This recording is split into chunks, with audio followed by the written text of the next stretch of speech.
السلام عليكم ورحمة الله تعالى وبركاته. إن الحمد لله نحمده ونستعينه ونستغفره ونؤمن به ونتوكل عليه ونعوذ بالله من شرور أنفسنا ومن سيئات أعمالنا. من يهد الله فلا مضل له ومن يضلله فلا هادي له. ونشهد أن سيدنا وسندنا وحبيبنا وطبيب قلوبنا ومولانا محمدا عبده ورسوله الذي أرسله بالحق بشيرا ونذيرا وداعيا إلى الله بإذنه وسراجا وقمرا منيرا. أما بعد فقد قال الله تبارك وتعالى في قرآن المجيد وهو قرآن مجيد في لوح محفوظ. সবাই পড়েন أعوذ بالله من الشيطان الرجيم. بسم الله الرحمن الرحيم. اليوم تجزى كل نفس بما كسبت لا ظلم اليوم إن الله سريع الحساب. صدق الله العظيم. وقال تعالى في كتابه لشان حبيبه صلى الله عليه وسلم آمرا ومخبرا: إن الله وملائكته يصلون على النبي يا أيها الذين آمنوا صلوا عليه وسلموا تسليما. اللهم صل على مولانا محمد وعلى مولانا محمد. اللهم صل على سيدنا مولانا محمد وعلى آل سيدنا حبيبنا محمد. بلغ العلا بكماله كشف الدجى بجماله حسنت جميع خصاله. صلوا عليه. মুআজ্জাজ মুহতারাম মুসল্লিয়ান ইজম, পর্দার আড়ালের মা ও বোনেরা, মহান আল্লাহ সুবহানাহু ওয়া তাআলার দরবারে লাখো কোটি শুকর ও সুজুদ পেশ করছি যে মহান রব্বে করিম আল্লাহ সুবহানাহু ওয়া তাআলা আমাদেরকে মেহেরবানি করলেন, দয়া করলেন, আমাদেরকে অন্তত জুমায়ের জন্য কিছু সঠিক সিদ্ধান্ত গ্রহণের তৌফিক দিলেন। আমরা আগে ভাগে আজানের সাথে সাথেই অনেকে মসজিদে এসেছি, আসতে পেরেছি। এই জন্যে আমরা আল্লাহর দরবারে অত্যন্ত বিনয়ের সাথে শুকরিয়া আদায় করছি আলহামদুলিল্লাহ। প্রতিটি ভালো কাজ করতে গেলে পরিশ্রম করতে হয়। আর আমাদের গত জুমা এবং এর আগের 2 জুমা থেকে আমরা আলোচনা করে আসতেছিলাম যে আমাদেরকে পরিশ্রমের পরে পরিশ্রম করে আমার রবের সাথে সাক্ষাৎ করতে হবে। শুধু একটা পরিশ্রমে হবে না, পরিশ্রমের পরে পরিশ্রম, একের পরে আরেক, অর্থাৎ সারা জীবনটাই শুরু চলবে কিসের উপরে? পরিশ্রমের উপরে। এরপরে রবের সাথে সাক্ষাৎ হবে। তো এই যে জুমায় আগে ভাগে আসতে পারা, এটা অতি সহজে হয় না। এখানে আমাকে অনেক হিসাব নিকাশ মিলাতে হয়। সকাল থেকে টার্গেট থাকতে হয়, আজকের জুমা আমি আমার এই কাজটা শেষ করব, আমি আগে ভাগে মসজিদে যাব, অনেক কিছু বর্জন করতে হয়, বিসর্জন দিতে হয়, এরপরে ভালো কাজে আসতে হয়। তো এই যে আসতে পারাটা, এটা হচ্ছে একটা কষ্টের ব্যাপার। আপনি দেখবেন মানুষ কোনো একটা খারাপ যদি করতে চায়, সেটা এমনিতে হয়ে যায়। একটা খারাপ যেখানে লাভ নেই, লস আছে, ক্ষতি আছে, মানবিক ক্ষতি আছে, পার্থিব ক্ষতি আছে, আপনার শারীরিক ক্ষতি, সামাজিক ক্ষতি, পরলৌকিক ক্ষতি, সব দিকটাই ক্ষতি। কিন্তু এই কাজটা করতে এতটা কষ্ট করতে হয় না, এত কষ্ট করতে হয় না, এটা সহজ হয়ে যায়। এর মানে হচ্ছে জান্নাতের কাজটা কঠিন, আর দুনিয়ার কাজটা, যেই কাজটায় আখেরাতের চিন্তা নাই, ভাবনা নাই, সেই কাজগুলো, যেই কাজগুলো দুনিয়ার ক্ষতি, আখেরাতের ক্ষতি, এই কাজগুলো করা সহজ। এটা এমনি হয়ে যায়, এটা এমনি হয়ে যায়। কারণ মানুষকে এই প্রবৃত্তি দিয়েই আল্লাহ সৃষ্টি করেছেন। একটা অন্তর আছে যা সবসময় মানুষকে খারাপের দিকে উদ্বুদ্ধ করে। আপনারা দেখবেন পানি যদি উঁচার থেকে ছেড়ে দেওয়া হয়, কোন দিকে যাবে? নিচের দিকে যাবে। পানি উপর থেকে ছেড়ে দিলে কোন দিকে যাবে?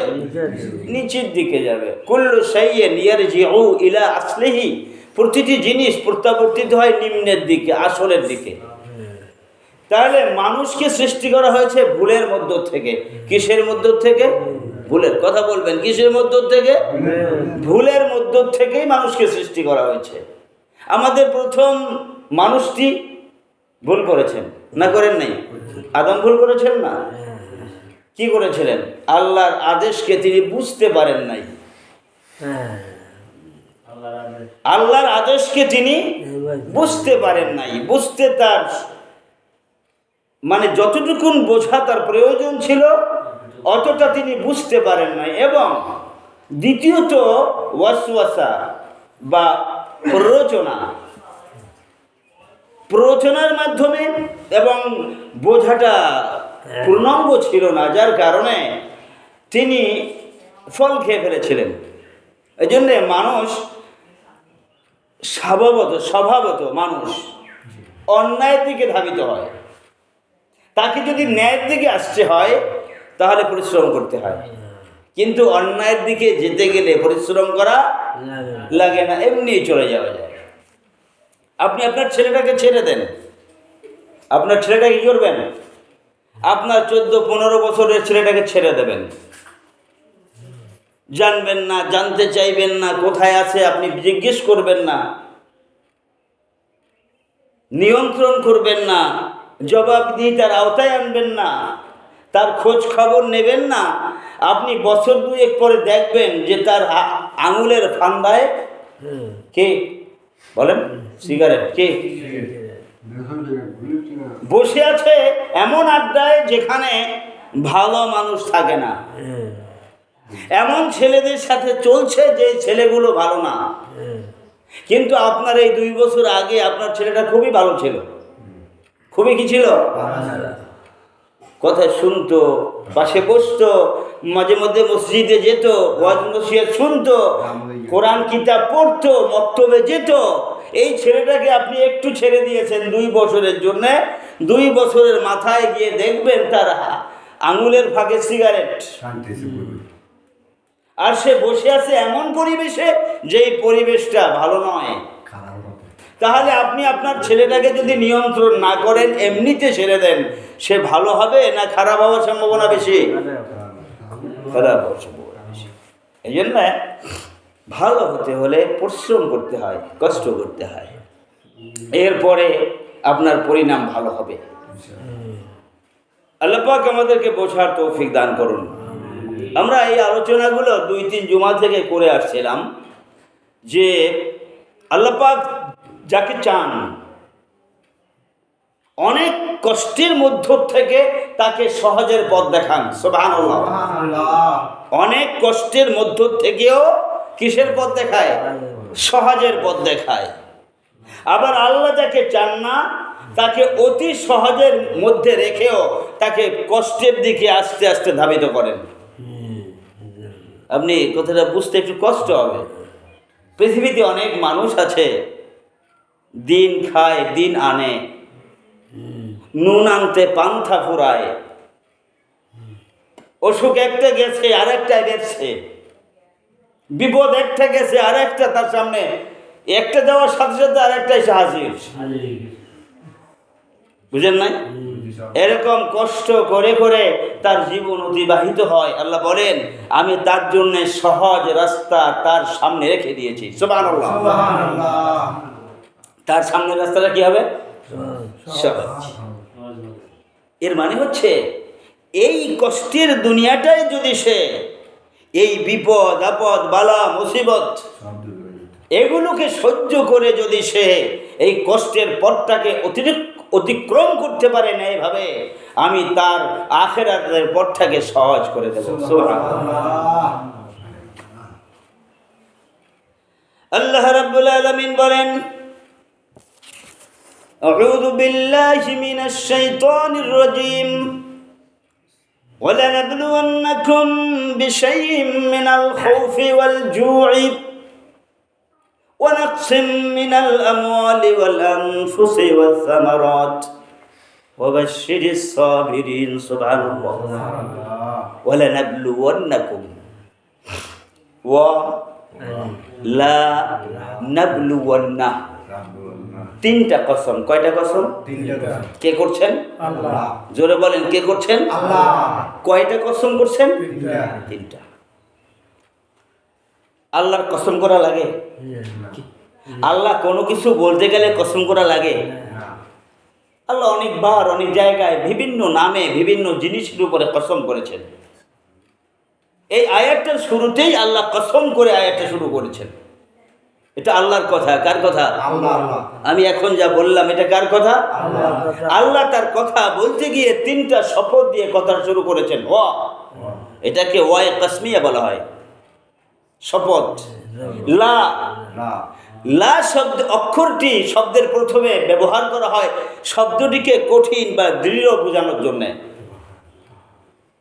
নাবলুওয়ান্না নুনের উপরে একটা তাসদীদ ব্যবহার করা হয়েছে।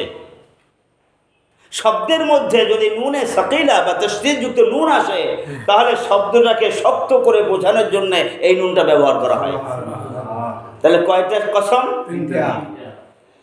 আল্লাহ রাব্বুল আলামিন বলেন ওয়ালানাবলুওয়ান্নাকুম, আমি অবশ্যই অবশ্যই অবশ্যই। সুবহানাল্লাহ। অবশ্যই বলেন অবশ্যই তোমাদেরকে পরীক্ষা করব। তোমাদেরকে মানে কঠিন করে দেব। মানে আচ্ছা বলেন, একটা ছেলে ইন্টারভিউ দিতে গেছে, ইন্টারভিউ। সে 15-20 বছর পর্যন্ত লেখাপড়া করে অনার্স মাস্টার্স কমপ্লিট করছে। 20 বছর। কত বছর? কথা বলবেন সবাই, কত বছর? 20 বছর লেখাপড়া করার পরে সে অনার্স কমপ্লিট করার পরে একটা চাকরির জন্য ইন্টারভিউ দিতে যাওয়ার পরে যখন অফিসারের সামনে বসে, আচ্ছা বলেন তো এই 15 বছর কঠিন না এই 8 ঘন্টা সময় কঠিন? বলেন তো। বুঝতে পেরেছেন? বুঝতেছেন? এই 8 ঘন্টা তার জন্য 15 বছরের চেয়েও বেশি কঠিন। কি না কি জানতে চায়, কি না কি বলে, কি না কি জিজ্ঞেস করে। পাস করি না ফেল করি, চাকরি হয় কি হয় না। তাহলে 20 বছরের লেখাপড়ার কাছে হেরে গেল মাত্র 8 ঘন্টা সময়। খুবই কষ্টের। এখানে 8 ঘন্টা জমা সময় যদি সে পাস করে যায় তাহলে সে এমন একটা চাকরি পাবে যে চাকরি দিয়ে সে 30-35 বছর স্বাচ্ছন্দ্যে তার জীবন অতিবাহিত করবে। এটা তার জীবনের সবচেয়ে বড় আশা, ঠিক না? আচ্ছা, এই যে 35 বছর চাকরি করবে, এটা কি সহজ না কঠিন? না, সহজ। চাকরিটা হয়ে যাওয়ার পরে এই কাজটা তার জন্য সহজ। সকালে যাবে, বিকেলে ফিরবে, তার ছুটি আছে, ছাটা আছে, রেস্ট আছে, টুরেস্ট আছে, ঘর ভাড়া আছে, বাড়ি ভাড়া আছে, ডাক্তারি খরচ আছে, বিভিন্ন দিক থেকে টাকা আর বলেন টাকা আর সামনের 35 বছর মনে করেন কঠিন সময়। চাকরি করা, ডিউটি যাওয়া, এটা কঠিন। পিছনের 15 বছর কঠিন ছিল না সহজ ছিল? সহজ ছিল। 8 ঘন্টার তুলনায়, বলেন 8 ঘন্টার সামনের 30 বছর সহজ হবে না কঠিন হবে? এই 8 ঘন্টার তুলনায় বলেন তো? সহজ হবে। এই 8 ঘন্টার যে কঠিন, এটা যদি সে দূরীভূত করতে পারে, তাহলে তার 30 বছরের জীবনটা কি হয়ে যাবে? বলেন এই 8 ঘন্টার সময় হলো আপনার পৃথিবীর জীবন। সুবহানাল্লাহ। এই 8 ঘন্টার সময় আল্লাহ রাব্বুল আলামিন অবশ্যই বলেন কয়টা কসম? এই 8 ঘন্টার সময়কে কেন্দ্র করে আল্লাহ 3টা কসম করে বলছেন, অবশ্যই আমি তোমাকে পরীক্ষা করব। কি দিয়ে পরীক্ষা করব? আল্লাহ এমন কতগুলো জিনিসের কথা বলছেন যেই জিনিসগুলো চুলের মতো নয়, যে কেটে ফেললেও সমস্যা নাই, রাখলেও সমস্যা। আমাদের চুলগুলো আমরা যদি কেটে ছোট করি, সমস্যা আছে? না। যদি বড় রাখি, সমস্যা আছে? না। এমন কোনো জিনিস নিয়ে আল্লাহ বলেন নাই। কি জিনিসগুলো নিয়ে আল্লাহ বলছেন, সেই জিনিসগুলো সামনে যদি আপনাকে বলা হয়, তাহলে আপনি মনে করবেন যে এর একটা জিনিসও যদি আমার জীবনে না থাকে, তাহলে আমার বেঁচে থাকা অসম্ভব। 1 নম্বর, বিশাইইন মিনাল খাউফ, আমি তোমাকে কিছু ভয় দিয়ে পরীক্ষা করব। কি দিয়ে? ভয়। আপনি কি ভয় বুঝেন? এখন তো বোঝা সহজ, আগে একটু কম সহজ ছিল, এখন সহজ। একটা উদাহরণ দেব, যদি অনুমতি দেন। দেব? আমাদের উপজেলার চেয়ারম্যান ছিল জয়নাল মিয়া, তাই না? উনি আওয়ামী লীগের চেয়ারম্যান ছিল। সরকার পতনের উপর উনি নাই। ওনার এই মানিকছড়িতে ওনার মনে করেন যারা দূরে বসে শুনবেন, এটা উদাহরণ হিসাবে নেবেন। মনে করেন তার 500 কোটি টাকার মালিক ছিল সে, এখন তিনি নেই। আমি যদি আলী একবার প্রস্তাব দেই ওনাকে 5000 কোটি টাকা আমি নগদ দিয়ে মানিকছড়ির রাস্তার মধ্যে 1 ঘন্টা সময় দাঁড় করিয়ে রাখবো, উনি কি রাজি হবেন? না। কথা বলেন না কেন? যারা বললেন না, কেন রাজি হবেন না? ভয়। সুবহানাল্লাহ নাই?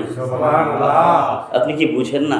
যেই টাকার জন্য মানুষ নেয়, অন্যায়, বৈধ, অবৈধ, আত্মীয়, অনাত্মীয়, প্রীত, অপ্রীত, কাছের দূরের কোনো বাবাবাবি করতো না, যেখান থেকে পেত সেখান থেকে গ্রহণ করত, সেই মানুষটা আজকের এমন ভয়ের মধ্যে, ওই একই মানুষকে যে 500 কোটি টাকার মালিক ছিল, তাকে 5000 কোটি টাকা দিলেও সে জনসমক্ষে 1 ঘন্টার জন্য আসতে রাজি হবে না। কি জন্যে? ভয়। কি কথা বলে না? কি জন্যে? ভয়। আল্লাহ রাব্বুল আলামিন বলেন, আমি মানুষকে মাঝে মধ্যে ভাবে ভয় দিয়ে পরীক্ষা করব। কি দিয়ে? এটা একটা নরমালি উদাহরণ। একটা মানুষ মরে গেলে কিচ্ছু আসে যায় না, সেখানে যদি একটা ফ্যামিলি, একটা পরিবার, একটা সমাজ সম্পৃক্ত হয়, আর তার মধ্যে যদি আল্লাহ ভয় ঢুকিয়ে দেয়। আমরা এক সময় টিভির সামনে বসতাম আর মনে মনে বড় আশা করতাম যে এই টিভির মধ্যে ওদের কথাগুলো যেরকম বলা হয়, আমাদেরও কিছু কথা যদি বলতে দেওয়া হতো। খারাপ লাগছে? না না, ওদের কথাগুলো যেরকম এরা শুনে, আমরা যারা এদের অপোজিটে আছি, আমাদেরও যদি কিছু কথা শুনতো, এটা আমরা আশা করতাম। এবং এই খবরগুলো তাকায় তাকায় দেখতাম, বলতাম না কিসের জন্যে, কথা বলে না, বলতাম না কিসের জন্যে। কিছু কিছু বললেও আমাদের উপরে কি হতো, জুলুম হতো। এটা ভয়। এটা কি? আমি উদাহরণ দিচ্ছি, আমাদের পরিবারের ভয়, পরিবার সহ এটা করে দেবে সেটা করে দেবে, এরকম ভয়। এটা মানুষ কর্তৃক ভয়। আল্লাহ বললেন ওকে ক্ষমতা দিয়ে, ওকে বলেন বলেন, ওকে ক্ষমতা দিয়ে, তোমার ইমানকে ভয় দিয়ে আমি পরীক্ষা করছি, তুমি সত্যের উপরে থাকো না ওর পাঁচটা গোলাম হয়ে যাও। কারণ এই দুইয়ের মধ্যে একটা সত্য আছে, ওরা যারা ক্ষমতায় বসে আছে ওরাও পুরাপুরি সত্যের উপরে নয়, তোমরা যারা বিরোধিতা করছো তোমরাও পুরাপুরি সত্যের উপরে। এর মধ্যখানে সত্য আছে, তোমাকেও ছাড় দিতে হবে, ওকেও ছাড় দিতে হবে। উভয় পক্ষ ছাড় দিয়ে যখন সমঝোতায় আসবা, তখন একটা সুন্দর সমাজ প্রতিষ্ঠিত হতো। এটা হলে হতো বঞ্চিত যারা তাদেরকে সুযোগ করে দেওয়া, আর ক্ষমতা বেশি পাওয়ার পরে ক্ষমতাকে সিঁড়ি হিসাবে ব্যবহার করে মানুষকে মানুষ না ভেবে নিজের চরিত্রকে চরিতার্থ করার জন্যে অপব্যয় করা, এই দুইটার মধ্যে ব্যালেন্স হতো, কি হতো। কিন্তু এটা কেউ করে না, এটা কেউ। সুতরাং ওরা ক্ষমতায় যাওয়ার পরে ক্ষমতা ধরে রাখার জন্যে, আর তোমরা যারা অপোজিটে আছো তোমাদেরকে নিষ্পেষিত করার জন্যে তাদের যে প্ররোচনা, এটা একটা ভয়। কার সৃষ্টি? আল্লাহ। এখন ওরা যারা ক্ষমতায় আছে তাদেরকে আল্লাহ বলে দিয়েছেন জুলুম করো না। কি করো না? কি করো না? আর তোমরা যারা নিষ্পেষিত হচ্ছ ওদেরকে আল্লাহ বলছেন আমি তোমাদেরকে পরীক্ষা করছি। সুবহানাল্লাহ বলেন। কি করছি? তোমাদেরকে পরীক্ষা করছি। এরপরে আল্লাহ রাব্বুল আলামিন বলেন আমি ভয় দিয়ে কিছু কিছু মানুষকে পরীক্ষা করব, ওয়াল জুই, আমি ক্ষুধা দিয়ে, কি দিয়ে? অনাহারি দিয়ে। কিছু মানুষকে পরীক্ষা করব খাদ্যের অভাব দিয়ে, ভয় দিয়ে পরীক্ষা করব, খাদ্যের অভাব দিয়ে পরীক্ষা করব। আমাদের সমাজে এমনও অনেক মানুষ আছে খায়, বেঁচে থাকে, আপনার মতো আমার মতো নয়। আপনি প্রতি সপ্তাহে একবার গরুর গোশত খেতে পারেন, প্রতিদিন 2 দিন 3 দিন পরে ফার্মের মুরগি হলেও মাছ প্রতিদিন খান। আমাদের এই মসজিদে এই পরিবেশে এরকম লোক অনেক আছেন। আপনি একটু তাকায় দেখেন, আপনার পাশে এক ভাই বসা আছে, তার একটা রিক্সা আছে, অটো রিক্সা ভাড়ায় চালায়, পরিবারের ফ্যামিলির সংখ্যা 7-8, দুর্ভাগ্যবশত 2 লক্ষ টাকার কিস্তির বোঝা তার মাথায়। নুন আনতে পান্থা পুরায়।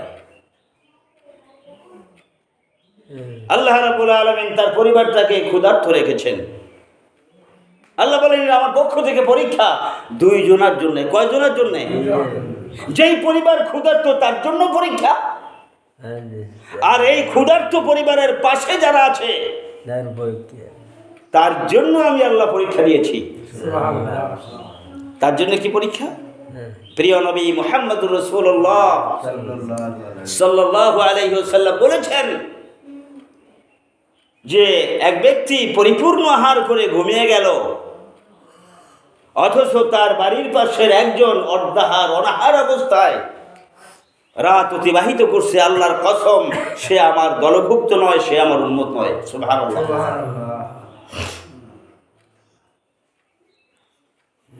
আপনার মনে হয় না যে এরকম অভাবী কেউ আছে? আপনার মনে হয় না? কেন মনে হয় জানেন? আপনার সাথে তার কোনো সম্পর্কই নেই। আপনার বাড়ির পাশের একই পাশের দরজা দেওয়া বের হন, আপনি তো কোনোদিন জিজ্ঞেস করেন নাই যে আবুল কালাম ভাই কেমন আছেন, পরিবার কেমন চলে? তার শুকনা মুখ আপনি দেখেন, অনুভব করতে পারেন, কিন্তু জিজ্ঞেস করেন না। ভয় হয় কিছু যদি চেয়ে বসে, কি তার পরিবারের দুঃখের কথা যদি বলে বসে, তাহলে তো আমি ফেঁসে যাব। আর আপনি বিশ্বাস করুন, আপনি যত নামাজি হন, যত রোজাদার হন, আপনি নিজেকে যত মুসলিম দাবি করেন, আপনার প্রিয় নবী মুহাম্মদুর রাসূলুল্লাহ সাল্লাল্লাহু আলাইহি ওয়াসাল্লাম বলছেন তুমি আমার উম্মত নও। আল্লাহ কোরআনে বলছেন আমি তোমাদেরকে পরীক্ষা করব ক্ষুধা দিয়ে। কিয়ামতের ময়দানে আল্লাহ সুবহানাহু ওয়া তাআলা তার এক বান্দাকে ডাকবেন, বলবেন আমি অসুস্থ ছিলাম, তুমি তো আমাকে দেখতে যাওনি। সুবহানাল্লাহ বলেন না? আমি উলঙ্গ ছিলাম, বিবস্ত্র ছিলাম। আমি উলঙ্গ শব্দটি বলে ফেললাম, বস্ত্রহীন বলেছেন, এখানে উলঙ্গই বলা যায়, তারপরেও ভদ্রতার জন্য বললাম বস্ত্রহীন, বিবস্ত্র। আমার পরনে পোশাক ছিল না। আর 2 ঈদে তোমার ছেলের ছিল 5 জোড়া, অথচ তুমি আমাকে বস্ত্র দাওনি। আল্লাহ রাব্বুল আলামিন বলবেন আমি পিপাসিত ছিলাম, আমাকে তুমি পান করাওনি। আমি ক্ষুধার্ত ছিলাম, তুমি আমাকে খাইতে দাওনি। বান্দা বলবেন আনতা রব্বি, কি বলবেন? বলেন আনতা রব্বি, বলেন আপনি আমাদের প্রতিপালক। এর মানে হচ্ছে আপনি আমাদেরকে বস্ত্র দিতেন, আপনি আমাদেরকে খাদ্য দিতেন, আপনি আমাদেরকে পানীয় দিতেন, আপনি আমাদেরকে রোগ দিতেন, মুক্তি দিতেন, ওষুধ দিতেন। আপনাকে কেমন করে ওষুধ দিব? আপনি কি করে অসুস্থ ছিলেন? আপনি আমাদেরকে বস্ত্র দিতেন, আমরা কেমন করে আপনাকে বস্ত্র দিব? আপনি আমাদেরকে খাওয়াতেন, কেমন করে আমরা আপনাকে খাওয়াবো? আপনি আমাদেরকে পানির ব্যবস্থা করতেন, আমরা কেমন করে আপনাকে পানি দেব? আল্লাহ রাব্বুল আলামিন বলবেন একই দরজার থেকে বের হতাম, পাশাপাশি অবস্থান করতাম। ওই ঘরের ভিতরে রোগী ছিল, অসুস্থ মানুষ ছিল, তুমি জানতা, কিন্তু বিপদে পড়বা, খরচে বাঁচবা, এই ভয়ে জানতে পর্যন্ত চাইতা না। এমন আমাদের সমাজে আছে না নাই? সেদিন যদি তুমি ওই রোগীর কাছে যাইতা এবং তাকে তুমি শুশ্রূষা করতা, সেবা করতা, তার কিছু ওষুধপত্রের ব্যবস্থা করতা, এটা আমি আল্লাহ পেয়ে যেতাম, আমাকে সেবা করার সওয়াব হয়ে যেত। সুবহানাল্লাহ। তোমার বাড়ির পাশে অনেক মানুষ ছিল ক্ষুধার্ত, তুমি যথেষ্ট খেয়েছো, তোমার উচ্ছিষ্ট অংশটাও যদি তাদেরকে দেওয়া হতো, তারা আল্লাহ শুকরিয়া আদায় করে সেটা গ্রহণ করত, তোমার উচ্ছিষ্ট কুকুরে পেত, অথচ তুমি তোমার বাড়ির পাশের ভাইয়ের খবর নিতা না। সেদিন যদি তুমি তোমার ওই মানুষটার খবর নিতা, তাহলে আমি আল্লাহকে খাদ্য দান করার মতো সওয়াব হয়ে যেত। সুবহানাল্লাহ। আল্লাহ রাব্বুল আলামিন বলেন ওয়ালানাবলুওয়ান্নাকুম বিশাইইম মিনাল খাউফি ওয়াল জু', আমি তোমাকে পরীক্ষা করব ভয় দিয়ে, তোমাকে পরীক্ষা করব অনাহারি দিয়ে, না খাইয়ে রেখে। ওয়ানাকসিম মিনাল আমওয়াল, তোমার সম্পদ আমি কেড়ে নেব। সুবহানাল্লাহ। সম্পদ কেড়ে নেব, সম্পদ বিনষ্ট করে দেব, সম্পদ কমিয়ে দেব। তুমি আফসোস করবা যে তোমার বাড়ির পাশের একজন হিন্দু, তার জমিতে ধান হয়েছে 33 মণ আর তোমারটা হয়েছে 15 মণ। তুমি আফসোস করবা যে ওরটা 33 মন হইলো, আমারটা কয় মন হয়েছে? আল্লাহ কয় এটা পরীক্ষা। এটা কি? আমি পরীক্ষা করছি, আমি দেখছি তুমি কি করো। তুমি কি করো দেখতেছি। ওয়ানাকসিম মিনাল আমওয়াল ওয়াল আনফুস। তোমার বয়স 35, 36, 37, টকবকে যৌবন তোমার, জীবন সীমানা শেষ। আমি তোমার জীবন বাতি নিভিয়ে দেব। তোমার সামনে তোমার 22 বছরের যৌবনে ভরা ছেলেটি এই আগামী বছর বিয়ে করাবো। এই আর একটা ক্লাস পাস করলেই চাকরি হয়ে যাবে, পুলিশে যাবে, আর্মিতে যাবে। তোমার চোখের সামনে আমি তার জীবন সাঙ্গ শেষ করে দেব। এটা পরীক্ষা। এটা কি? ওয়ানাকসিম মিনাল আমওয়ালি ওয়াল আনফুস ওয়াস সামারাত। আরে গাছে কত সুন্দর ফল ধরছে, মনে মনে আশা করতেছে এবছর বাগান থেকে 5 লাখ টাকা কামাই করবা।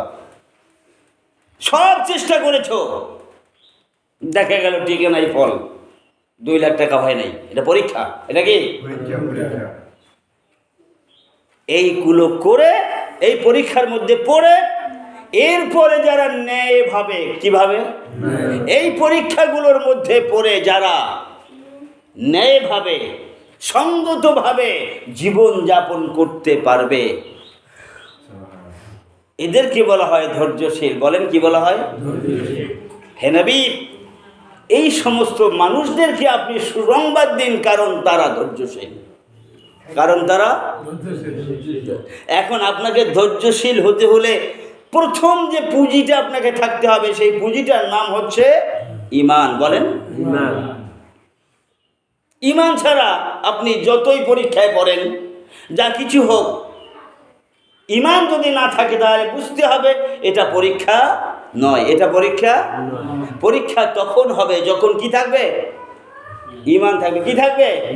ঈমান থাকবে। ঈমানের বাইরে আপনি যত বিপদে পড়েন, এটা আপনার জন্য পরীক্ষা নয়। আরেকটা বিষয় হলো, ঈমান থাকা না থাকলে যদি আপনি দান করেন, খয়রাত করেন, পরীক্ষায় পড়েন, এ দিয়ে আপনার কোনো লাভও নাই, লস।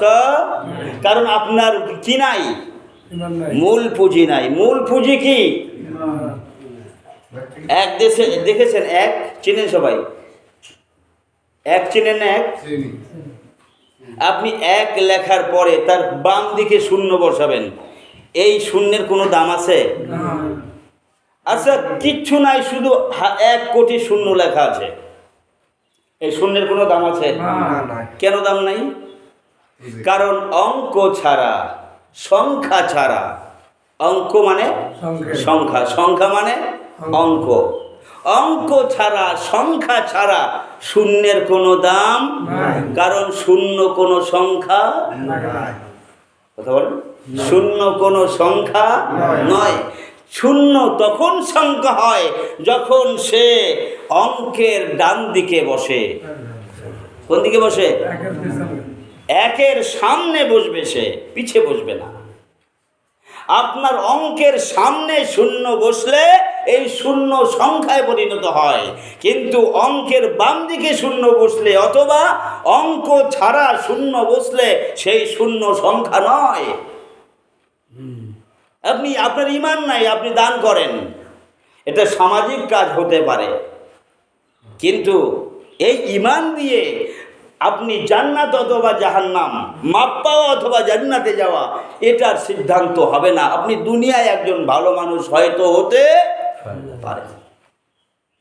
তাহলে আপনাকে ভালো কাজ করতে হলে প্রথমে যে পুঁজিটা থাকতে হবে সেটার নাম হচ্ছে ঈমান।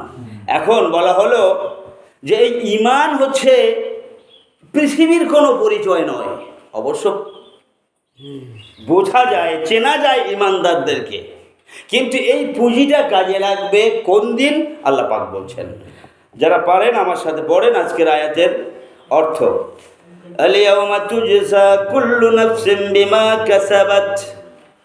আল-ইয়াওম, এই দিনে, আখিরাতের ওই দিনে, যে দিনে মানুষগুলো আল্লাহর সামনে উপস্থিত হবে, উঠবে। আল্লাহ বলছেন না, আল-ইয়াওমা তুজজা, তোমরা আজকের প্রাপ্ত হবে প্রতিদান। প্রাপ্ত হবে। এই কথাটা আল্লাহ বলবেন কখন? দুনিয়ায় না কিয়ামতের মাঠে? বিচারের দিনে। কখন? আমি ভালো কাজ পৃথিবীতে করলে পৃথিবীতে ভালো মানুষ হওয়া যাবে, এটার জন্য ঈমান লাগে না। কিন্তু আখিরাতে প্রতিদান পাওয়ার জন্য আপনি ভালো কাজ করবেন, এর জন্য শর্ত কি যেন বলছিলাম? মাশাআল্লাহ, শর্ত কি? এই ঈমান নিয়ে যারা ভালো কাজ করবে, দুনিয়ায় মানুষের মধ্যে সঙ্গত বিচার করবে, মানুষের হক আদায় করবে, এই মানুষগুলো সম্পর্কে কিয়ামতের দিন আল্লাহর সামনে যখন হাজির হবে, তখন আল্লাহ বলবেন আল ইয়াউমা তুজজা, আজকের তোমরা প্রতিদান পাবে। তোমাদের প্রতিটি কাজের ফলাফল আজকের আমি দুনিয়ায় ওই যে ইনভেস্ট করেছো 8 ঘন্টার পরীক্ষা, 8 ঘন্টাতে তোমাদেরকে পরীক্ষা করেছিলাম, এই পরীক্ষার মধ্যে যে সঠিক জবাবগুলো দিয়েছিলে, এই জবাবগুলো যে সঠিক হয়েছে, সঙ্গত হয়েছে, তার প্রতিদান স্বরূপ আজকের তোমাদেরকে প্রত্যেকটি নফসকে, প্রত্যেকটি মানুষকে আমি প্রতিদান দেব। সুবহানাল্লাহ। বিমা কাসাবাত, প্রশ্ন যা করা হয়েছে উত্তর সেরকম দিয়েছিলাম, প্রশ্ন যেরকম উত্তরও সেরকম। সুতরাং প্রশ্ন অনুযায়ী উত্তর দেওয়ার কারণে তোমরা সঠিক করেছো, আজকের তার প্রতিদান দেওয়া হবে। লা যুলমাল ইয়াউম, আজকের এই প্রতিদান দেওয়ার ব্যাপারে তোমাদেরকে সামান্য জুলুম করা হবে না, কম দেওয়া হবে না। যে যতটুকুন করেছো ততটুকুন তাকে দেওয়া হবে।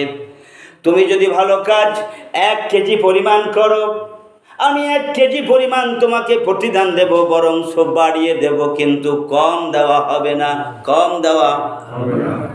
কিয়ামতের ময়দানে আল্লাহ রাব্বুল আলামিন যদি কোনো বান্দার কোনো ভালো কাজকে পছন্দ করে ফেলেন, আপনার আমলনামায় অসংখ্য গুনাহ যদি থাকে, আর আল্লাহ যদি আপনাকে মাফ করতে চান, আপনাকে ডেকে নেবেন আল্লাহ একটা পর্দার ভিতরে। সুবহানাল্লাহ, সুবহানাল্লাহ।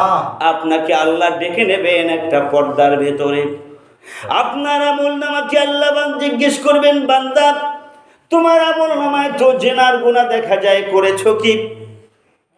তোমার আমলনামায় তো সুদের গুনাহ দেখা যায়, সুদ খেয়েছিলা কি?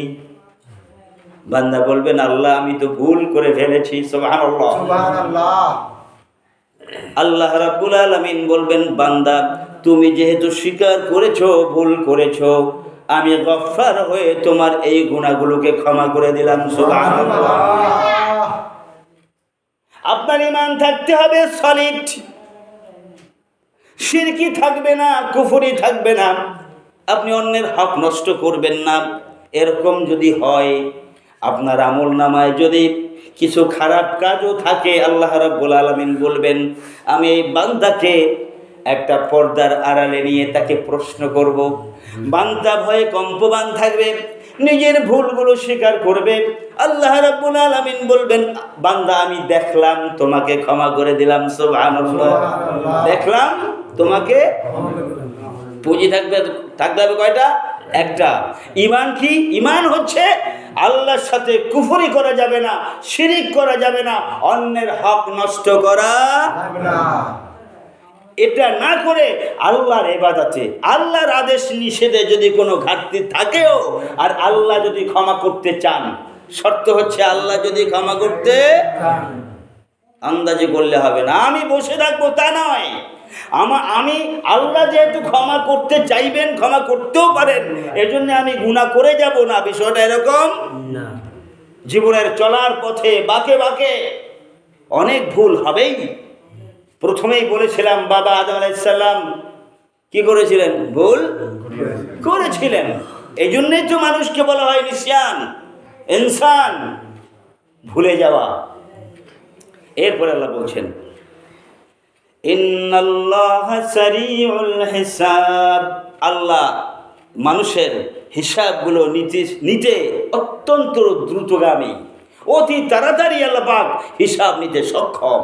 হিসাব নিতে, আপনি যদি মনে করেন কিয়ামতের ময়দানে কোটি কোটি মানুষ হবে, আল্লাহ কয়শো বছর বসে হিসাব নিবে? আল্লাহ রাসূল সাল্লাল্লাহু আলাইহি ওয়াসাল্লাম বলেছেন যে একজন ইমানদারের হিসাবের সময় হবে এক ওয়াক্ত ফরজ নামাজের সমান। সুবহানাল্লাহ। কত সময়? এক ওয়াক্ত ফরজ যোহরের নামাজ 4 রাকাত নামাজ পড়তে কত মিনিট লাগে? 5-7 মিনিট। বুঝলেন না? একজন ইমানদারের হিসাব নিতে সময় লাগবে কয় মিনিট? 5-7 মিনিট। আবার এমনও হবে যে 50,000 বছর দাঁড়িয়ে থাকবে আল্লাহর সামনে কিয়ামতের ময়দানে। এটা অন্য আলোচনা ইনশাআল্লাহ দেখি পরের জুমায় আলোচনাগুলো করবো ইনশাআল্লাহ। তো আমাদের আজকের মূল আলোচনা ছিল যে আল্লাহ আমাদেরকে কি করবেন? পরীক্ষা করবেন। কি করবেন?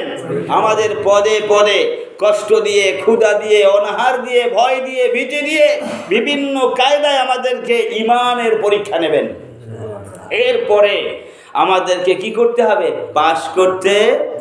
পরীক্ষা ছাড়া কাউকে গ্রহণ করা হবে না। আল্লাহ পাক আমাদেরকে বোঝার তৌফিক দান করুন। জীবনের এই পরীক্ষাগুলোতে অন্তত কিছুটা পাস করার তৌফিক যেন আল্লাহ আমাদেরকে দান করেন, এই আশাবাদ ব্যক্ত করে আজকের আলোচনা এখানেই শেষ করছি। هذا ما عندي والعلم عند الله سبحانك اللهم بحمدك أشهد أن لا إله إلا أنت أستغفرك وأتوب إليك والسلام عليكم ورحمة الله وبركاته.